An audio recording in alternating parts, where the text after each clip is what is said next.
You're a drag queen? And Sheriff Dollar sorry. looked at Patrick Swayze and drag and was all, that's the career girl for me. That's the girl for me.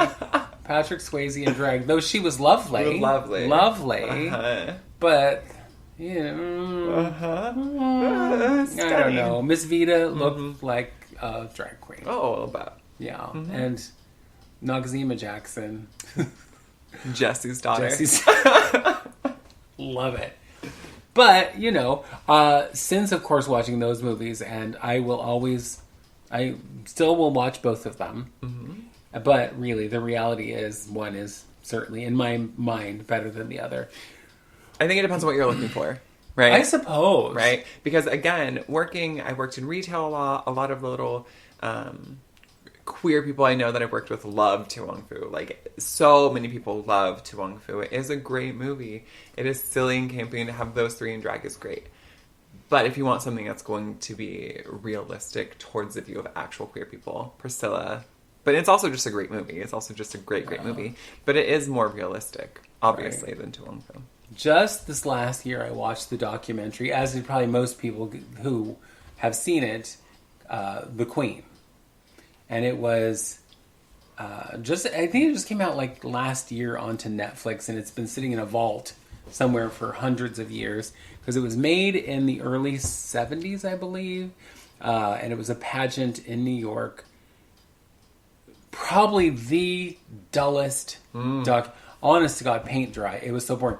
It didn't really get interesting until we got closer to the end where the actual pageant was happening, but that being said, in the kind of down moments of the movie, you did see a lot of reality. Like, these queens were risking their lives to do something as dangerous at that time as drag. And to travel to these places to get all dressed up, finding a hotel that would let them be there, finding places where they would be safe. Yeah. Well, but like police force. Like, actual sanctions of people. There's, like, morality police. You know what I mean? People, you could be in trouble just for dressing in drag. And I know morality police probably wasn't at that time, but wherever you traveled, small town, wherever you traveled, if some sort of law enforcement saw you in drag, it wasn't a good thing. Good things weren't coming to you, baby. No.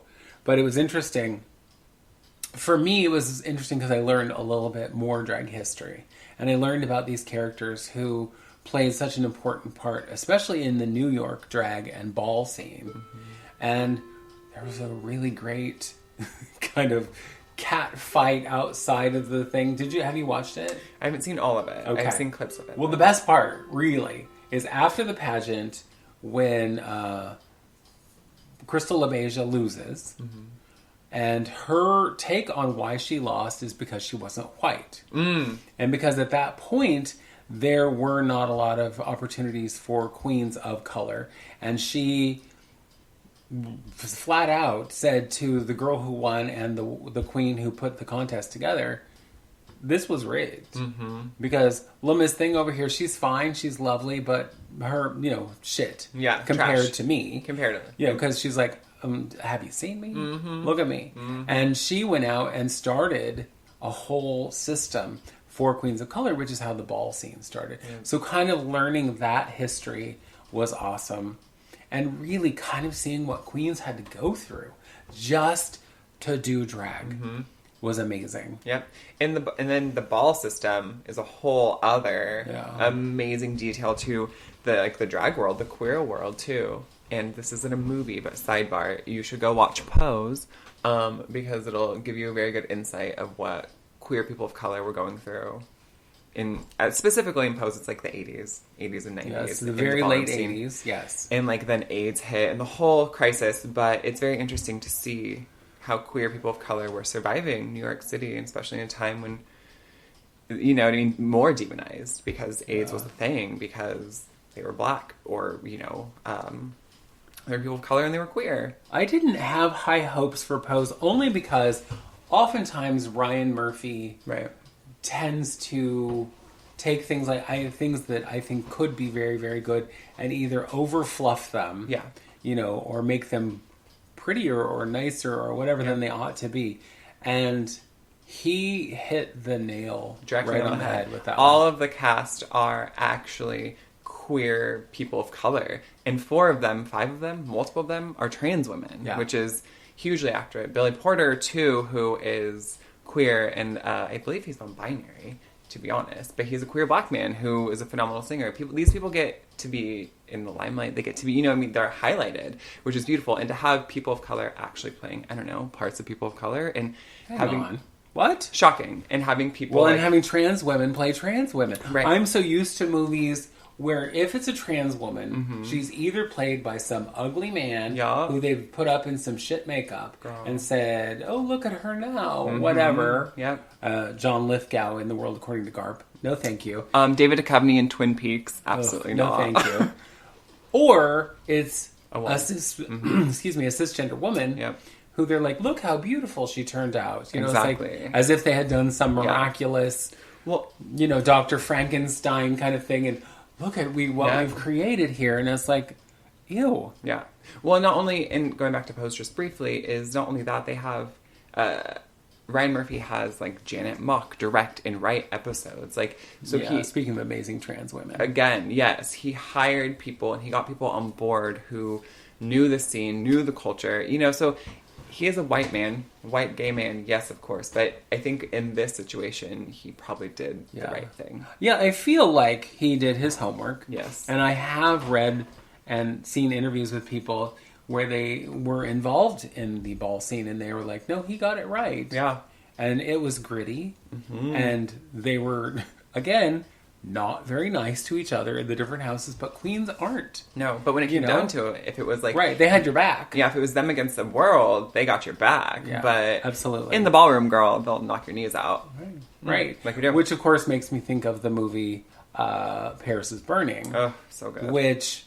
So good. If you haven't seen Pose and you haven't seen Paris is Burning, go watch Paris is Burning first, and you're going to get the gritty reality of what that scene was like, and especially the stories of these people who were involved. And you see that some of them came to really not very pleasant ends. Yeah, Very common.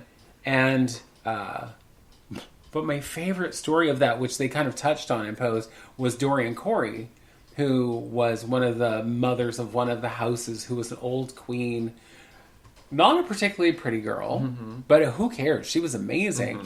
But when she died, and they were cleaning out her New York apartment, right? And this isn't in the movie, so I'm not spoiling anything, but it happened after Paris is Burning was done. She passed. They go to clean out her apartment, and in her closet is the mummified remains of an ex-boyfriend. Who, according to the people who knew her, was very abusive. He had it coming. He had it coming. And he spent the last however many years of his death in a closet, in a suitcase. Yeah. That had to be a funky-ass mess. Girl. I'm just saying. But go and watch Paris is Burning. And the whole time they're interviewing Dorian Corey, remember that right behind her in that closet, Mummy, girl. It's ancient Egypt in her closet, honey. Let me tell you what. And then watch Pose. Watch all the seasons. Watch her from beginning to end. Pose, that was going to ruin you. If you have any sort of emotion or you are in touch with empathy whatsoever, you will be destroyed watching Pose. Yeah, I don't think I made it through a single episode dry. No. And it's real. And again, you have to remember, queer people of color in New York City during the AIDS crisis. It's just very intense, but it's beautiful and amazing and sweet, and everyone watch it. All right. On that, let's take a little break. And we are back. See, we're almost sounding professional after last week.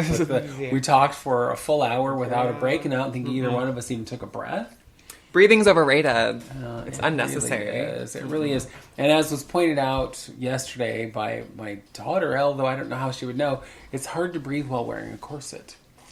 Yeah, she's 13. She's never worn a corset. I'm sorry. This girl doesn't wear dresses half the time, let alone a goddamn corset. I don't know how she would know. But whatever. There might be a corset in the house somewhere. Yeah, maybe potentially. Perhaps. So I want to go back to the beginning. My childhood, my love of movies was really started by the old MGM musicals. So when I was a kid, we literally had 5 channels. There was no cable television. There was no DVRs, no DVD players, none of that stuff. So if you wanted to watch a movie, you had to wait until it came on network television. And we had to get the TV guide, girl, the little magazine that said what was playing, or you didn't have any clue. Because there also wasn't a TV guide channel. Weird. You know, I know. What a time. So, I know, it was the dark ages. This is when they first started learning how to print paper. Yeah, well, they had first, I think, just created paper. Girl, they're all transcribing it onto, like, sheets of bark. It was different. I think the first TV guide was actually chiseled in stone. It took a long time. It was one of the commandments. By the time they were done, it was all wrong anyway. Anyhow, and then delivering that poor paper boy. I mean, really. But, so, on Saturday afternoons on local channel 12, which was just the channel that showed like all the random things, but we would get to watch, and I say my siblings didn't give a crap about watching old movies. They wanted to be outside like weird kids. Country people. I, on the other hand, was the kid who was like, there's an old musical on, like, you know, The Unsinkable Molly Brown, or just pick your Seven Brides for Seven Brothers, which, by the way, is very problematic. I'm sorry, but... What? I know as a kid I watched that, and it wasn't until I was older I was like, hang on. Hang on. So, let me get this straight.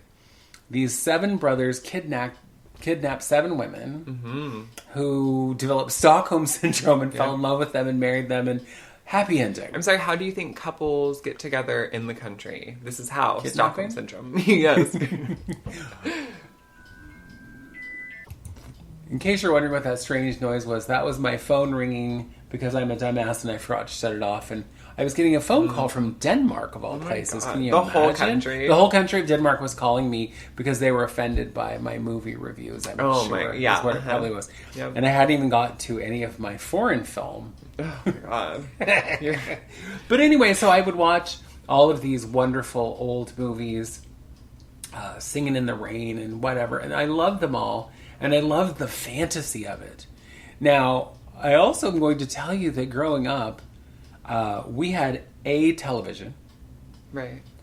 a black and white television at that seemed like it was big because it sat in an enormous piece of furniture, but it was not. It was a 25-inch screen. Whew. I know, now you're like, wait, that's my watch screen is bigger than that. On my cell phone. Right?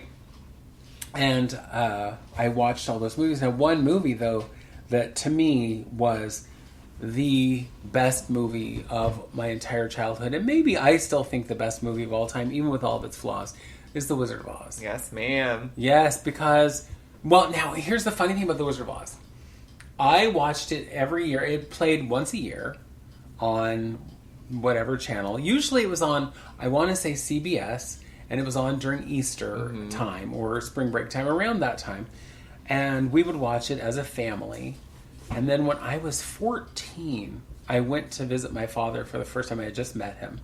And that's a whole other story for another day. Girl. But I had just met him, went to his house.